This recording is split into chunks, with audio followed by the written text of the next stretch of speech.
Et tu vas en venir où en fait? Bah C'est-à-dire que Dieu et ton âme, c'est la même chose. la vérité elle est en nous. Ça, il n'y a pas de souci parce que c'est c'est ce que Dieu nous a montré depuis, tu vois. Les gens, je pense que les gens vont voir la liaison. Ils vont voir en fait que les musulmans ils sont pas soumis à Dieu. Ils sont soumis aux juifs. On a la même religion qu'eux. On a la même religion qu'eux. On parle souvent de Bukhari Muslim. Mais ça va bien au-delà de Bukhari Muslim. C'est le Coran lui-même. Qui a renié le Messie, Daniel? Qui a renié le Messie? Bah, Yeshua, c'est qui l'a renié? Les C'est bien les Juifs. juifs. Les pharisiens. C'est bien les juifs. Oui. Et qu'est-ce qu'ils ont fait après? Ben, ils ont voulu refaire ce qu'ils n'ont pas pu faire avec Jésus, réinventer une histoire. Et tu vas en venir où en fait? Bah C'est-à-dire que Dieu et ton âme, c'est la même chose. Ok. Donc C'est on comme est, en fait, regarde, imaginons, t'es dans un rêve, tu rêves que t'es dans une voiture oui. et que tu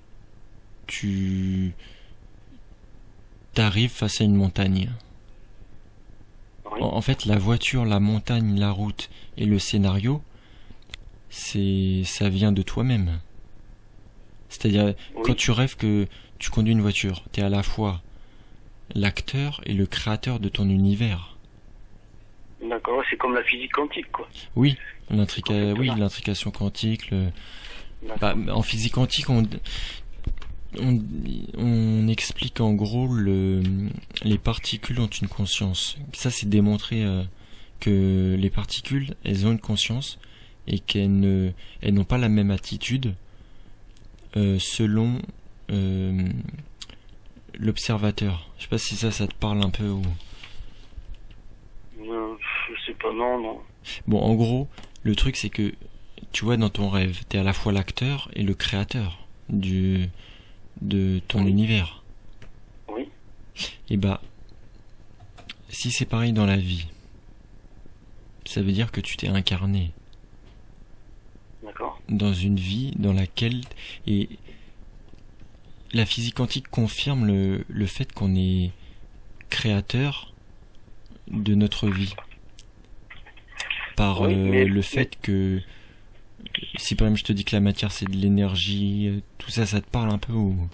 Oui, ça me parle, mais on n'a pas de pouvoir. Réellement, c'est-à-dire qu'on n'est pas capable de changer les choses. De nous-mêmes. Alors, déjà, est-ce que quand t'es dans face à la montagne, dans ton rêve, est-ce que tu peux exploser la montagne comme ça, oui ou non? Bah, franchement, on maîtrise pas les rêves. Hein.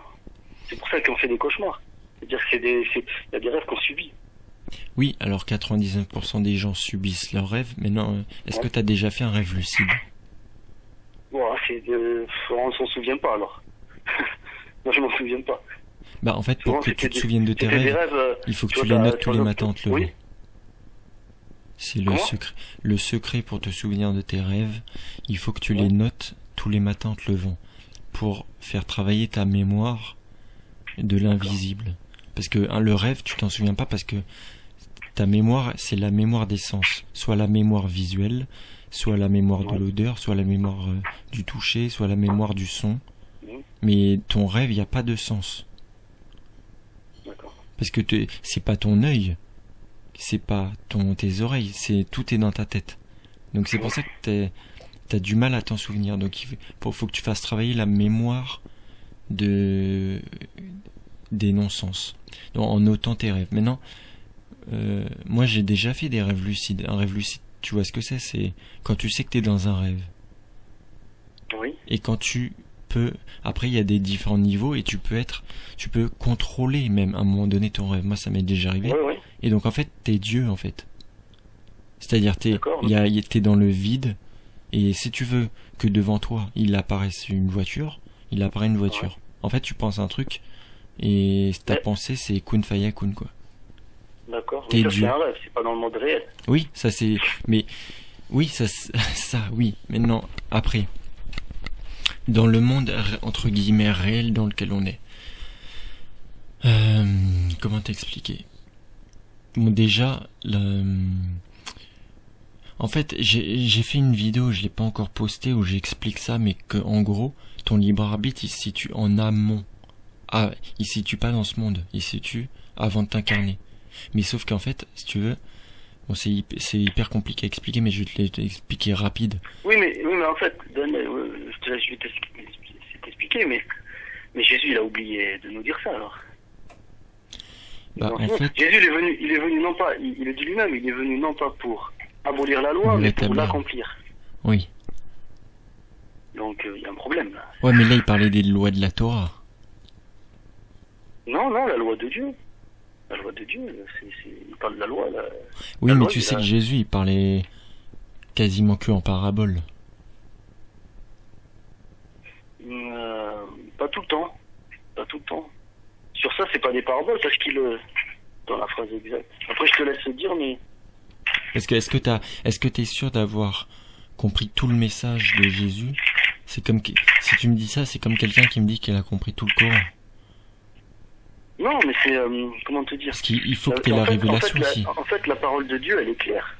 Elle est claire aux gens. C'est-à-dire que il n'y a pas de tortuosité, en fait. C'est ça la qualité de. Oui, mais il faut qu'elle descende sur toi. Il faut que t'aies la révélation qui descende. Il faut que je la médite, cette parole.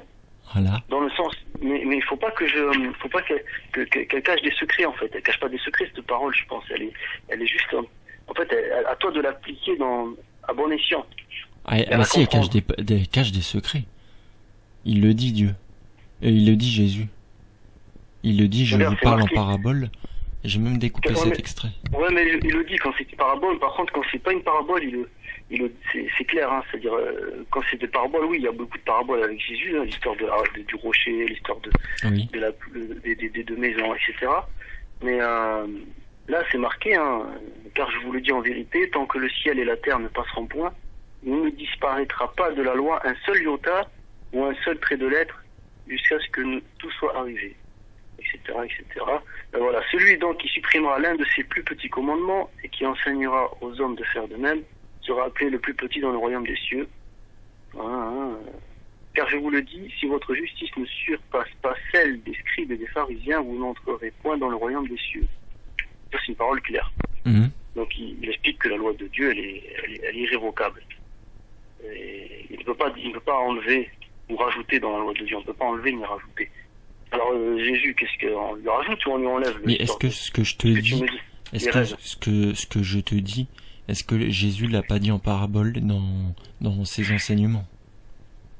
Le problème, c'est que pourquoi, si c'est vraiment si important que ça, pourquoi il l'aurait pas dit? Mais tu sais qu'il y avait 60 évangiles au début. 60 quoi? Évangiles. Oui. Et que l'église officielle en a conservé 4. Et que il y en a 56 qui sont apocryphes, gardés au Vatican. Et oui, l'apocryphe, oui. Méconnus de la plupart des gens. Et bah, ce que je te dis là, attends, c'est dans l'évangile de Thomas. Tu tapes sur YouTube évangile de Thomas. Ouais. Comme par hasard, un évangile que l'église ne reconnaît pas. Et il te parle de ce que je viens de te dire. Oui, c'est vrai, oui. Parce que Thomas, il a c'est quoi, c'est son passif, c'est ça, c'est... Bah, oui, en gros, ils ont... C'est-à-dire qu'en fait, ils ont pris que les... Il y a eu une harmonisation à travers une ligne directrice. Mais en fait, moi, Daniel, je suis d'accord avec ce que tu dis, mais je veux dire, après je te laisse m'expliquer les restes, mais je veux dire, moi, en fait, comment te dire? Il faut revenir à la source. Quand tu reviens à la source, c'est pour ça qu'il faut connaître qui est Dieu, ses attributs. Dieu, il dit, à Dieu appartient tout ce qui est dans les cieux et sur la terre, et Dieu se suffit à lui-même, il est le digne de louange, par exemple. Dieu commande d'équiter la bienséance et l'assistance charitable aux proches, il interdit la turpitude, l'acte répréhensible et l'injustice. Ça, c'est des choses qu'on connaît de Dieu, par exemple, tu vois. C'est-à-dire que Dieu a créé les cieux et la terre et établi les ténèbres et la lumière, tu vois, par exemple. Et donc, du coup, la voix, telle est ma voix, par exemple encore, telle est ma voix dans toute sa rectitude, suivez-la et ne vous laissez pas entraîner dans les chemins qui vous en éloignent. Donc, si vraiment ils ont caché les textes, mais c'est contraire à ce que Dieu nous dit de lui.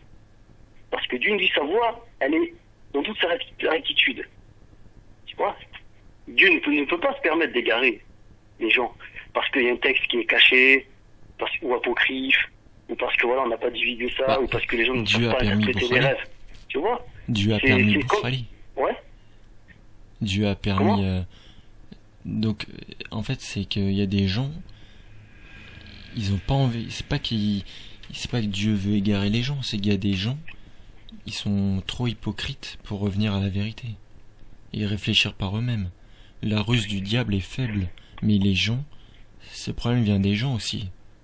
Oui, mais à un moment donné, quand on te sort une Bible, avec 2 ou 3 auteurs, qui sont les plus connus, tu vois, et que dedans, il n'y a pas mention de Jésus sur les rêves et tout, nanana. En fait, Dieu, il n'est pas à ce point aussi pervers dans le sens du diable. C'est-à-dire que il n'y a que le diable qui peut faire croire qu'il y a un livre caché quelque part qui va t'expliquer les choses. C'est faux. Est-ce que je te dis sur les rêves? Le rappel de Dieu, il est accessible, tu vois. Ce que je te dis sur les rêves, tu le retrouves dans les enseignements de Thoth, par exemple. Ben justement, les enseignements de Thoth, qui a tout croyant de faire le tri. Oui. Faut pas prendre ça comme une vérité absolue. C'est comme le Coran, la Bible. Il faut pas prendre ça comme une vérité absolue. Dedans, il y a du mensonge comme il y a de la vérité. Tu vois? Et c'est facile. Et en plus, le pire, c'est que c'est très facile à reconnaître. C'est ça que les gens ils oublient. Maintenant, même dans le Coran, c'est super facile à connaître les paroles de Dieu et les paroles qui ont été faites par des faux prophètes ou des scribes qui ont mal intentionnés, tu vois. Et en plus, la parole de Dieu, elle est courte et elle est simple. Elle a toujours été courte et simple. Prenons l'exemple de Moïse. Moïse, quand il est descendu du mont, bon, le mont Sinaï, on n'est pas sûr, mais je veux dire d'un mont, il est descendu avec quoi? Avec des tablettes. Des tablettes, quand on te dit c'est gravé sur la roche, l'expression gravé sur la roche, ça veut dire qu'en fait, un livre, tu peux le changer, tu peux le modifier, tu peux l'effacer, tu peux... D'ailleurs, au Yémen, ils ont trouvé d'autres Corans, tu vois. Enfin bref, réécrit par-dessus, enfin, ça tout le monde le sait, mais une tablette, quand c'est gravé sur la roche, déjà il est descendu avec des tablettes, c'est-à-dire des grosses tablettes, c'est lourd une pierre. T'arrives, il a les 10 commandements avec lui, tu vois. Qu'il en ait 10, qu'il en ait 11, qu'il en ait 9, peu importe. Il a des commandements. Et les gens, ils ont dit quoi? Ils ont dit après lui, bon, la Torah, on va rajouter, allez, 500-600 pages. Dieu, il te dit, il a fait descendre sur des tablettes. Tu peux pas, sur des tablettes, écrire des pages et des pages et des pages. C'est humainement impossible. C'est-à-dire qu'en fin de compte, déjà dans l'image, dans cette parabole, ou même si c'était réel, Dieu nous montre qu'en fin de compte, sa parole, elle est claire, elle est courte, elle est concise. C'est-à-dire que, et vient les gens, justement, mal intentionnés, qui viennent tout compliquer, tout divulguer, tout cacher, tout, tu vois, ils gardent le faux, ils gardent le vrai, ils montrent le faux. Tu vois, par exemple, il y a marqué, voilà, il y a marqué dans le Coran, qui donc a révélé le livre que Moïse a apporté comme lumière et guide pour les hommes? Le livre que vous mettez sur des parchemins, dont vous montrez une partie, tout en cachant l'essentiel. C'est par celui-ci qui vous a appris ce que vous ignorez, vous et vos ancêtres. Et en fait, la parole de Dieu, elle est, comment te dire, même si tu dois la noter sur un manuscrit ou un livre ou un cahier ou n'importe, sur des parchemins, c'est court. C'est-à-dire que tu peux te trimballer avec. Tu vois ce que je veux dire, Daniel? Tu peux te trimballer avec, c'est court. Il n'y a pas d'exégète à faire, oui. Il y a 600 pages, il y a des versets qui se contredisent. Dans le Coran, il est dit que Dieu a enseigné le Coran et ensuite a créé l'homme. Ouais, enfin, ça c'est...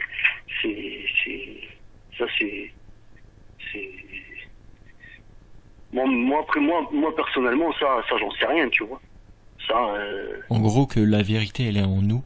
Voilà. La vérité, elle est dans ton âme avant que tu viennes sur Terre. Exactement, ça je suis d'accord. La vérité, elle est en nous. Ça, il n'y a pas de souci, parce que c'est ce que Dieu nous a montré depuis, tu vois. Mais après, le reste, c'est à prendre avec des pincettes. C'est vraiment prendre des facettes. Donc, tu vois, par exemple, le Coran, il est tellement lent, et même, d'ailleurs pas le Coran, hein, aussi la Bible, il y a tellement, qu'il y a même des versets qui se contredisent entre eux. Mais à l'époque, ils pouvaient pas le savoir, les scribes. Il y a plusieurs scribes, ils écrivent, hop, ils savaient pas qu'il y a un autre scribe, il y a 10 ans, il a écrit ça, et que ça collait pas. Qu'est-ce qu'il a fait? Othman, il est arrivé, il a tout mélangé. C'est pour ça que, dans le Coran, l'histoire de Moïse, elle est éparpillée. L'histoire de Noé, elle est éparpillée. Alors que dans la Bible, dans l'Ancien Testament, par contre, plutôt, l'histoire de Moïse, elle est d'un coup. L'histoire de Noé, elle est d'un coup. Tu vois ce que je veux dire?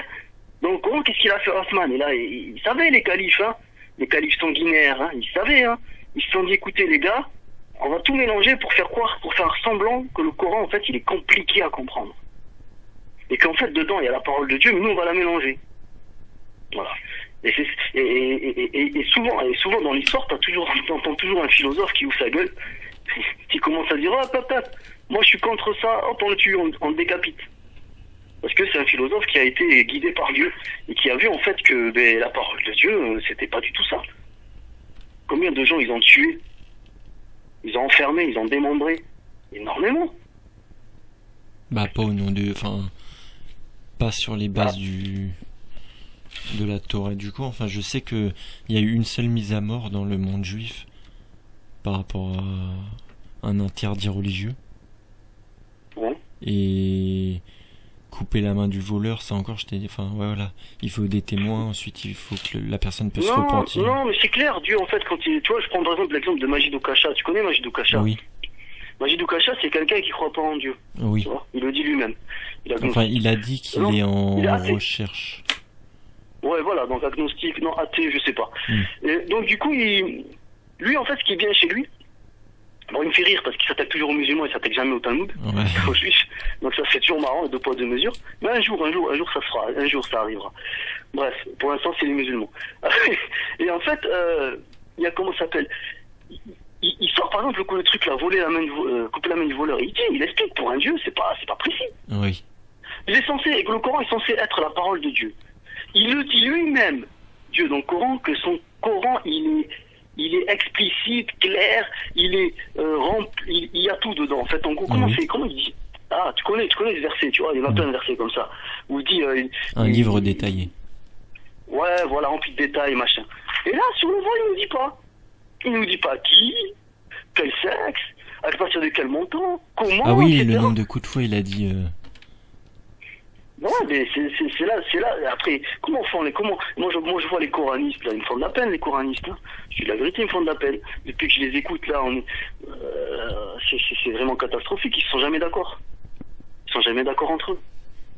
Ils essaient de comprendre les choses avec un livre incompréhensible, avec un livre plein de contradictions. C'est pas possible. À un moment donné, il faut se poser la question. C'est pour ça que moi j'aimerais que tu demandes à Ahmed Moalek d'enlever déjà les versets talmudiques, ce qu'il en pense. Ça, je vais faire mes recherches. Oui, là, par exemple, là, je t'en cite un, par exemple, là, je vais en face. Vos épouses sont pour vous un champ de labour. Allez à votre champ comme bon vous le semble. C'est dans le Coran, en 223. Eh bien, c'est dans le Talmud aussi, en Sanhedrin 74b. Ça, dans la Bible et dans la Torah, c'est jamais écrit. Et dans le Coran, c'est quel verset? C'est le 223. Moi, je pense, tu sais, j'essaie de comprendre les choses, mais j'ai des doutes. Pourquoi le Talmud, il est caché? Il n'est pas traduit. Il n'est pas donné au commun des mortels et aux scientifiques. Parce qu'il n'est pas à destination de tout le monde. Mais je pense que les gens vont voir la liaison. Ils vont voir en fait que les musulmans, ils sont pas soumis à Dieu. Ils sont soumis aux juifs. On a la même religion qu'eux. On parle souvent de Bukhari Muslim. Mais ça va bien au-delà de Bukhari Muslim. C'est le Coran lui-même. Qui a renié le Messie, Daniel? Qui a renié le Messie? Yeshua, c'est qui l'a renié? C'est bien les juifs. Les pharisiens. C'est bien les juifs. Oui. Et qu'est-ce qu'ils ont fait après? Ils ont voulu refaire ce qu'ils n'ont pas pu faire avec Jésus, réinventer une histoire. Ils se sont servis des Arabes. C'est pour ça que même les chercheurs, il y a le père Galèze avec Odon Lafontaine, il a fait le livre, il a vulgarisé son livre Les secrets de l'islam. Ça se recoupe souvent, les témoignages. C'est-à-dire que, oui, effectivement, il y a eu un courant de judéo-nazaréens. Hein, c'est possible qu'il soit derrière l'établissement du Coran. Puis il y a eu plusieurs scribes. Après, ils ont trouvé des monnaies à l'époque du prophète. À l'époque, non, 70 ans après la mort du prophète, des pièces de monnaie. Il n'y a même pas marqué Mohammed Rasulullah. Et même carrément des croix sur les pièces de monnaie. Donc, tu vois, tout ça, c'est les archéologues qui commencent à regarder, tu vois. Non, mais oui, les archéologues, même les datations égyptiennes, tout, laisse tomber les moi, je sais pas, moi, tu sais, regarde. Ouais, Daniel, excuse-moi de te couper, mais tu vois, moi, je te donne mes impressions. C'est-à-dire que, on parlait avec un ami à moi, un frère en croyance, sur Lyon, il me dit pareil, il me dit, moi, je commence à douter du nom d'Allah. Carrément. C'est-à-dire que, d'un côté, il y a les gens qui me disent que Allah, ça vient de Allah, c'est une des déesses, etc. Ça vient de Hubal aussi, c'était un nom donné à une divinité, une fausse divinité, pardon. Et donc, du coup, moi, on a parlé, il m'a dit, franchement, il m'a dit, regarde, Kader, il m'a dit, regarde, on est en France, regarde les familles, regarde les familles où les gens, ils prononcent le nom d'Allah. Va voir chez ces familles-là. Les gens, ils font le hajj. La famille, le père, il va faire le hajj, ils font le ramadan. Ils font la prière à la maison. Mais chez eux, dans la famille, c'est que des déchirements. Les enfants, ils vendent de la drogue. Peut-être parce que à cause du Bukhari aussi. Mais oui, mais est-ce que c'est pas le nom d'Allah directement? Quand tu vois la Syrie, moi quand j'ai vu la guerre qui se passait en Syrie, j'entendais que des Allahu Akbar suivis d'un massacre. Allahu Akbar, hop on égorge. Allahu Akbar, hop on explose. Allahu Akbar, hop on tape.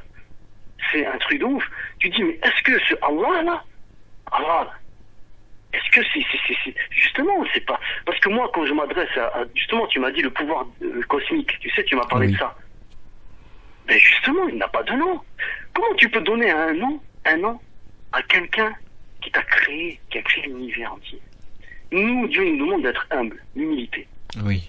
Moi, quand je veux parler à Dieu, ou je veux m'adresser à Dieu ou parler de Dieu aux gens, je l'appelle l'Éternel. Comme lui, il s'est appelé dans la Torah, l'Éternel.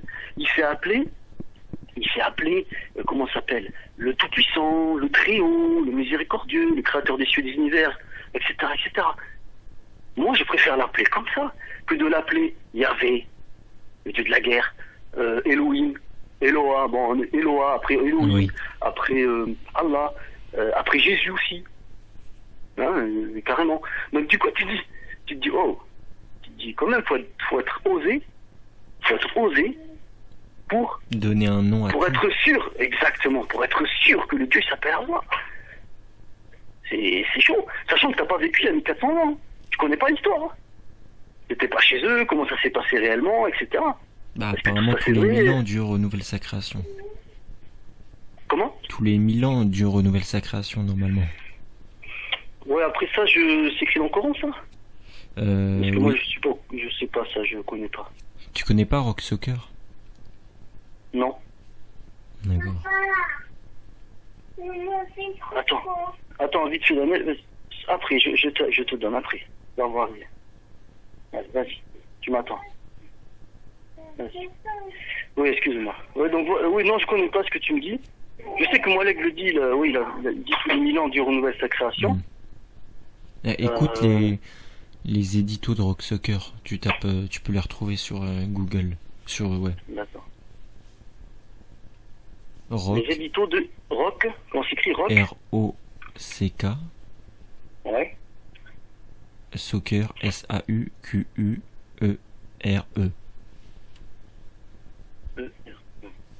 Bon, je te préviens. Ouais. Là, ça va te chambouler.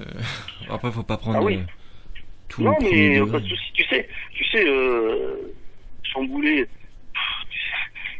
Le Coran lui-même, des fois, il me chamboule. Je te dis la vérité. Hein. Avec ses contradictions et tout. Des fois, j'y comprends plus rien, mec. Je te dis la vérité. Avant, tu sais, moi, j'étais salafiste avant. Oui. J'étais pur salafiste. Hein, je suis même, c'est même pas Boukhari que je suis, moi, c'est Ibn Taymiyyah, Mohammed al-Wahhab. Donc, moi, quand je lisais le Coran, quand je prenais le Coran, J'ai pas eu le temps de comprendre qu'il y a des contradictions. Pourquoi? Parce qu'on m'a appris de le réciter uniquement. Et de voir l'exégèse. Tu vois? On m'a pas dit médite-le. Et du coup, quand je méditais, je le chantonnais, tu vois. Et des fois, quand je comprenais un truc, je disais, oh, machallah, tu vois. Mais je savais qu'il y avait, par exemple, couper la main du voleur. Je savais que c'était pas net. Mais je me mentais en moi-même. Il y avait un truc qui clochait. Après, quand je suis rentré dans les hadiths, j'ai vu, ouais, en fait, ça se confirme. Il y a plein de trucs qui vont pas. Et là, maintenant que j'ai un recul, j'ai un regard extérieur et que je sais où est mon Dieu, le Dieu de l'univers, où est Dieu, ça me permet justement de ne plus avoir peur des gens et de ma tradition, de mon passif. Tu vois? Et c'est pour ça maintenant que j'ose dire, par exemple, là, j'ai sous les yeux, hein, Dieu se contredit sur les abeilles, dans la sourate Les Abeilles. Dieu, il dit, par exemple, en 16:69, il dit, dans le verset 69, il dit que les abeilles, voilà, en 68 avant, il dit, ton Seigneur a révélé à l'abeille, prends demeure dans les montagnes, les arbres, et dans ce que les hommes aménagent. Or, il existe des abeilles sauvages qui font leur nid dans la terre. On les appelle les abeilles solitaires. Ça veut dire que Dieu, l'omnipotent, le Créateur, il a oublié de mentionner ce genre d'abeilles. En 69 après, juste après, il te dit, ces abeilles-là, puis mangent de tous les fruits. Les abeilles qui mangent les fruits, c'est les tamarat en arabe, et tamarat c'est les fruits, dans toutes les occurrences, mis à part une fois où c'est la récolte. Or, l'abeille, on sait très bien qu'elle ne mange pas de fruits. Elle mange de son miel, élaboré à partir du nectar qui est récolté par les fleurs des plantes, etc., ainsi que du pollen. Qui mange des fruits? C'est la guêpe et le frelon. Donc, il y a une confusion de Dieu. Qu'est-ce qui se passe? Moi, quand je vois ça, je dis, moi, quand j'aime mon Dieu, je dis, c'est pas Dieu, ça. C'est pas toi qui as écrit ça. C'est un humain, un faible. C'est un faible qui a écrit ça. Par exemple, sur les bêtes et les oiseaux aussi, tu vois, Dieu se contredit. Sur la création des cieux et de la terre. Sur les montagnes. Là, bon, les montagnes, il a implanté des montagnes immobiles dans la terre afin qu'elles ne branlent pas en vous emportant avec elles. Or, on sait très bien qu'avec la science moderne, c'est les montagnes qui sont la cause, justement, des plaques tectoniques, hein. Tu vois? C'est le contraire, en fait. Sur la menstruation, Dieu, il dit, par exemple, en 2:222, Surat Baqara, il dit, il t'interroge sur la menstruation des femmes. Dit, c'est un mal. Or, la menstruation est seulement la conséquence de la destruction de la couche interne de l'utérus. C'est-à-dire qu'en fait, c'est pas un mal. En fait, c'est une impureté. C'est comme c'est écrit dans la Torah, c'est une impureté. La Torah, c'est, je crois, Lévitique. Dans Lévitique, où Dieu, justement, il dit aux hommes de s'éloigner des femmes dans leurs règles parce qu'elles sont en état d'impureté. Mais c'est pas un mal. Parce que c'est la création de Dieu. C'est pas un mal. C'est un mal que la femme, elle a rien demandé, elle. Elle a rien demandé. Et c'est justement, c'est le diable qui... Mais le mal fait partie de Dieu. Comment? Le mal fait partie de Dieu. Oui, mais je veux dire, Dieu, comme tu l'as dit tout à l'heure, il nous a laissé libre arbitre. Mais bien qu'il sait justement en avance notre devenir. Mais regarde, comment te dire, sa création n'est pas un mal en lui-même. C'est-à-dire, c'est que le diable pour faire croire que c'est la femme, la tentatrice, la responsable du mal, l'exemple de Adam et Ève. Hein. C'est exactement ça. C'est les waswas, comme on dit. C'est l'esprit de Mona qui a fait dire ça aux gens. Penser ça aux gens de Ève. La femme n'est pas le mal. Elle n'est pas responsable du mal. Bah ouais. C'est complètement débile. Là, c'est complètement débile. C'est-à-dire que c'est un être humain comme nous, on est différence complète. C'est comme chez les animaux. On se complète. Par exemple, il y a un autre... qu'est-ce qu'il y a sur la mention du prophète dans la Torah? Tiens, ça c'est autre chose. Mais non, mais c'est le mal. Ça veut dire que il parle des menstrues. Mais c'est une impureté, c'est tout. Mais c'est pas un mal.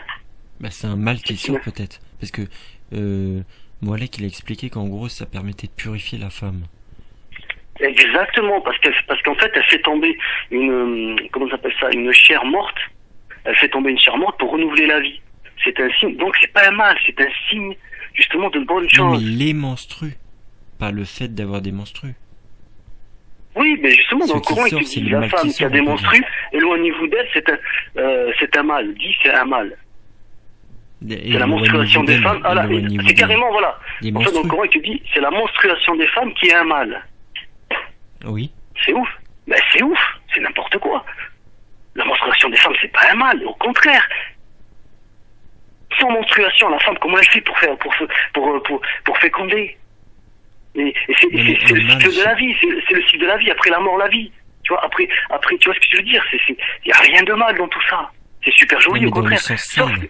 sauf que c'est une impureté, c'est-à-dire que dedans, ben, comme c'est du sang, il peut y avoir des impuretés, c'est-à-dire que il peut y avoir des bactéries, faut pas s'amuser à faire l'amour avec ça, tu vois. Eh ben, c'est ça, un C'est tout. mal, peut-être. Non, mais non. Dans ce cas-là, il aurait dit comme la Torah. La Torah, elle le dit, c'est une impureté. Regarde, la Torah en 18.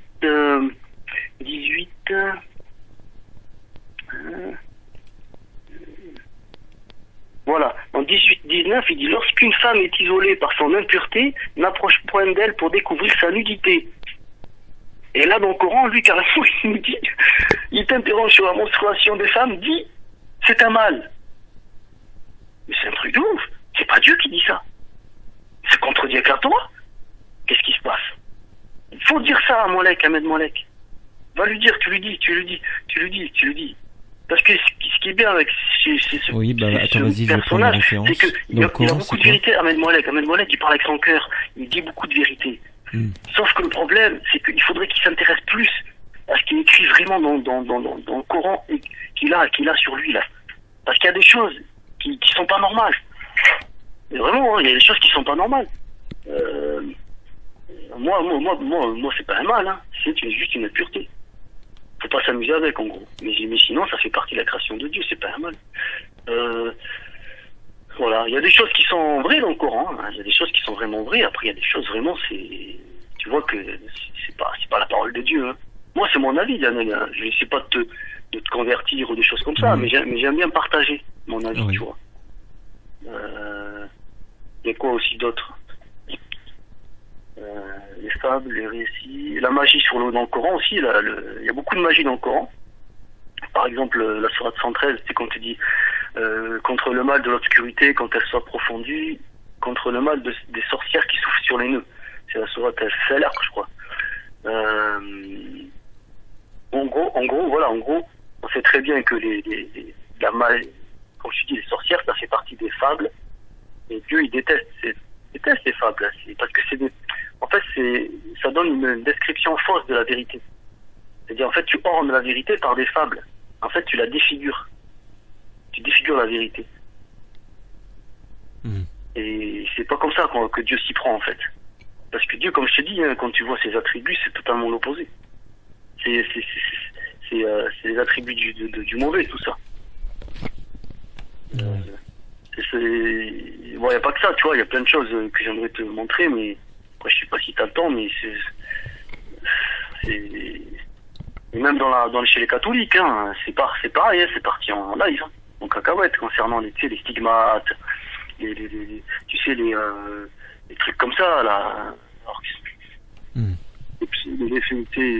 les gens qui ont vu Jésus, qui ont fait des miracles et tout, enfin, c'est beaucoup de la fabulation, hein. C'est beaucoup de la fabulation. Et c'est pas ça qu'on avance, qu'on change une société, c'est pas comme ça qu'on a changé une société. La société, tu la changes en étant concrètement, en appelant au bien, tout simplement. Et à l'éducation des gens et à revenir. Ouais, et à revenir soumis à la loi de Dieu. C'est tout. C'est-à-dire que quand Mohalek il dit ouais, revenez à la ilaha illallah, bon, revenez à Dieu seul. C'est ça qu'il faut faire. Il n'y a pas besoin que Mohalek il te dise ouais, je sais pas, tu vois, le message de Dieu doit être clair, tu vois. Il doit être clair, hein. Souvent, tu vois, quand tu parles, toi, des rabbins, t'as vu comment ils sont pas clairs? Les imams, tu vois, c'est jamais clair chez eux. Bah ouais, quand je lui dis le port, l'âme des Goïm, c'est comme des porcs, il me dit oui, c'est un endroit dans le ciel. non, mais c'est ouf, et puis, tu sais, je diffuse pas tous ceux qui me raccrochent à la gueule aussi. Ah, d'accord, en plus. Au bout de 30 secondes, ou qui me disent ah désolé j'ai pas le temps, machin, alors que c'est leur métier normalement. Ouais. D'ailleurs, tu vois, je viens de lire un truc là. Dans Jérémie 23:32, voici, dit l'Éternel, j'en veux à ceux qui prophétisent les songes faux, qui les racontent et qui égarent mon peuple, par leurs mensonges et par leurs balivernes. Je ne les ai pas envoyés, je ne leur ai rien ordonné. Et ils ne sont d'aucune utilité à ce peuple. En gros, quand tu lis ça, par exemple, cette phrase, et amuse-toi à lire le Coran, mais tout en ayant cette phrase devant toi. Et tu verras que les versets, des vrais et des faux, vont se distinguer. Parce qu'il te dit, ils ne sont d'aucune utilité à ce peuple. À ce jour, le Coran, il est toujours responsable de tuerie. Le Coran est toujours responsable de chiisme. À ce jour, hein. Les musulmans se sont plus entretués entre eux qu'un ennemi extérieur les a tués. Tu vois, parce qu'ils suivent pas, déjà, ils suivent pas le Coran. Enfin, je pense qu'ils suivent. Même pas. Ils vont te dire tous on suit le Coran. Mais tu sais pourquoi? Parce que le Coran n'est pas tel quel quand il est pris, il n'est pas la parole de Dieu. Ils sont en train de suivre des contradictions. Ils suivent des contradictions. Combien il y a de versets abrogés dans le Coran? Il y en a énormément. Énormément. Ça, c'est pas normal parce que Dieu, il te dit dans la Bible que sa parole, elle est irrévocable. Mais Jésus, justement, ce que je viens de te dire tout à l'heure de Jésus, il a dit Dieu ne change pas un seul iota de sa loi. Alors il arrive 600 ans après Jésus, il te change des versets même dans son Coran même. Oh, mais pourquoi il fait ça? À un moment donné, Dieu te dit la fornicatrice, isolez-la dans la chambre et attendez le jugement. Et dans le verset, il te dit fouettez-la son coup de fouet. C'est ouf. Dans le même livre, Dieu, il change sa loi. C'est l'homme, ça, qui a écrit ça. Moi, j'ai pas peur de le lire. Et si jamais je me trompe, je demande à Dieu de me pardonner. Non, mais en fait, Molek, il avait dit que la fornication, c'était... Je sais plus ce qu'il avait dit. Attends. Que en gros, c'était... Attends. Ouais, en fait, c'est de faire plusieurs femmes... Et sans... En leur promettant des choses, enfin... Si tu fais avec ta femme, c'est pas de la fornication, quoi. Ou si tu fais avec la femme, que t'es pas marié, mais que tu comptes te marier. Voilà, en fait, c'est toute une question, c'est ça. Justement, tu fais bien de porter la... C'est une question de conscience. Ouais, c'est ça, exactement. C'est-à-dire, c'est ça, quand Dieu, il te dit, quand David, il te dit, il demande à Dieu qu'il fasse comprendre la loi, sa loi, c'est exactement ça. C'est-à-dire, en fait, que quand Dieu, il te dit, ne faites point d'adultère, en fait, ça s'arrête pas qu'à ça. C'est-à-dire que c'est pas le mari ou la femme mariée qui trompe. Déjà marié, c'est pas que ça. Et les gens, ils croient que zina, que la fornication, c'est, comme tu dis, c'est prendre une fille en dehors du mariage, en état de fornication, et Dieu, il t'interdit ça. En fait, c'est pas comme ça.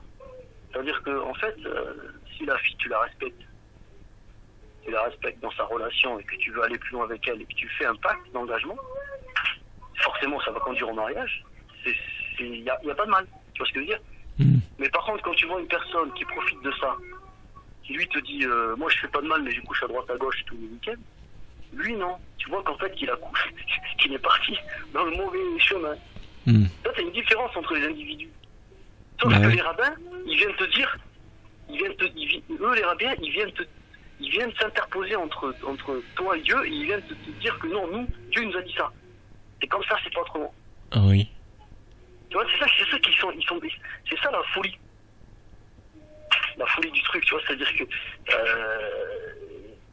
c'est pour ça après qu'ils égarent des populations entières. Hein. Bah ouais. Bah oui. À un moment donné, quand t'es avec une femme, tu sors avec elle, t'es pas marié, si tu la considères comme un être humain, tu la respectes. Oui. Tu joues pas, t'es pas en train de jouer avec l'être humain là. Bah oui. On joue pas avec les hommes. Donc qu'est-ce que tu fais avec elle? T'essaies d'avoir une relation sérieuse. Même si t'es pas marié, t'es pas en train de forniquer là. Bah oui, c'est ça qu'ils comprennent. Voilà, c'est ça. Et l'autre, à la différence de l'autre, comme j'ai entendu un coraniste il y a pas longtemps, il te dit c'est pas interdit de coucher avec des femmes tant que tu les respectes et tout. Oh, attends. Là, lui, il est en train de jouer justement avec Dieu. Attention, parce que c'est pas une attitude normale de prendre une fille pour un jour et d'en prendre une autre. Et où le respect? Il n'y a plus de respect. Mm. Bah ouais. Dieu nous a donné une création, il nous a créé en tribu, il nous a créé en peuple. Quand t'es, à partir du moment où tu vis en tribu ou en peuple, ou en communauté, à un moment donné, t'es obligé justement donc de t'engager avec la femme qui va porter tes enfants. Oui. Pour le gain de ta communauté, pour qu'il n'y ait pas de turpitude. Et donc du coup, c'est ça que veut dire Dieu quand il te dit ne commettez point d'adultère. Mm. C'est ça en fait, c'est ça, méditer sur sa loi. Et l'autre il te dit, en fait l'autre, il y a beaucoup de gens, hein, voilà, c'est ça en fait, ils jouent sur les paroles de Dieu en fait. Bah ouais. Et ouais, non voilà, c'est vrai que. Ouais. Après il y a des contradictions dans le Coran. C'est pour ça que c'est intéressant Moi je me suis intéressé parce que au début j'avais peur, je me suis dit c'est pas possible le Coran. Au final je vois que oui, il y a des contradictions et que sont là. Et que, après pour les expliquer, les savants de l'islam ont essayé de les expliquer. J'ai regardé un peu ce qui est écrit de leur explication, ça m'a même pas convaincu. Je vais devoir te laisser. C'est des pirouettes cacahuètes comme disent certains. Ouais. Je vais devoir te laisser bientôt là. Ah oui, excuse-moi, ça marche. En tout cas, Ok. merci pour ton appel. Oui, mais écoute, c'est un plaisir de partager mon ressenti. Après, j'espère que tu essaieras d'en parler à Maître concernant les versets talmudiques. Ben, c'est pas les versets, mais c'est des versets qui ressemblent étrangement au Talmud. Oui. Voilà. Là aussi, et les versets contradictoires aussi. Tu vas essayer de lui parler de ça parce que voilà, le Coran n'est qu'un livre comme l'évangile, comme la Torah. Hein. Je vois pas pour quelle raison, pourquoi Dieu aurait protégé ce livre et pas les autres. Voilà. Ok, ça marche. Bon, ça marche, écoute, je pense que ça va être mon dernier appel. Après, de toute façon, j'ai tout dit. Après, oui, en plus, là, j'ai trop de trucs à monter. Ouais, je comprends. Mais je te souhaite bon courage. Merci. Dans ton cheminement, et voilà, que la paix soit sur toi, soit sur nous tous. D'accord, bah toi aussi. Bonne soirée. Allez, bonne soirée. Au revoir. Salut.